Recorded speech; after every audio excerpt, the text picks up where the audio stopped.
Hola, en el video de hoy les voy a explicar cómo es el proceso de la necrosis. Este término fue utilizado por primera vez por los morfólogos y se refiere a una serie de cambios que llevan a la muerte celular y es como el resultado de la acción de la degeneración de enzimas sobre unas células que están lesionadas. Las células necróticas son incapaces de mantener la integridad de la membrana, por lo tanto es muy común que sus contenidos salgan al exterior. Existen dos cambios morfológicos en la lesión celular, la lesión celular reversible y la irreversible. La reversible es cuando una célula normal produce una agresión y se hincha, pero tiene la capacidad de ser reversible y se recupera otra vez una célula normal. La lesión irreversible es cuando una célula normal produce una agresión, se hincha pero no tiene la capacidad de regresar a ser normal, se produce una muerte y por lo tanto empieza el proceso de necrosis. En la necrosis, las células muertas pueden ser sustituidas por masas fosfolipídicas grandes y espirales. Estas se denominan figuras de mielina. En los cambios nucleares podemos observar uno de estos tres patrones. En primer lugar tenemos la cariólisis, que es cuando la basofilia de la cromatina se debilita. En segundo lugar tenemos la pignosis, que se trata de una retracción nuclear y un aumento de la basofilia. Como tercer y último lugar tenemos la cariorexis, que es cuando el núcleo pignótico sufre fragmentación.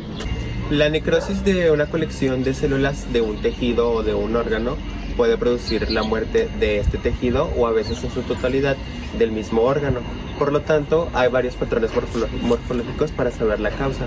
Como primer patrón tenemos la necrosis coagulativa. Esta se trata de que sus células componente están muertas y su arquitectura estructural está intacta y puede durar de 1 a 3 días así intacta. Esta necrosis es caracterizada por los infartos en los órganos sólidos, excepto el cerebro. La necrosis liquefactiva es la que podemos observar en las infecciones bacterianas o fugitivas focales, ya que los microbios estimulan la acumulación de células inflamatorias y las enzimas de los leucocitos digieren o licúan, como le dice su nombre, el tejido, lo que produce una masa líquida viscosa de color amarillento que se denomina pus. La necrosis gangrenosa es la que suele aparecer en una extremidad, por lo general en las piernas, cuando esta pierde su irrigación. Primeramente se observa que hubo una necrosis coagulativa. La necrosis caseosa es muy frecuente en las infecciones tuberculosas.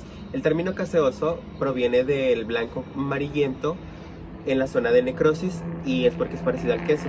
La necrosis grasa se da en áreas focales de destrucción grasa y se produce por las lipasas pancreáticas activadas al interior del páncreas y en la cavidad peritoneal.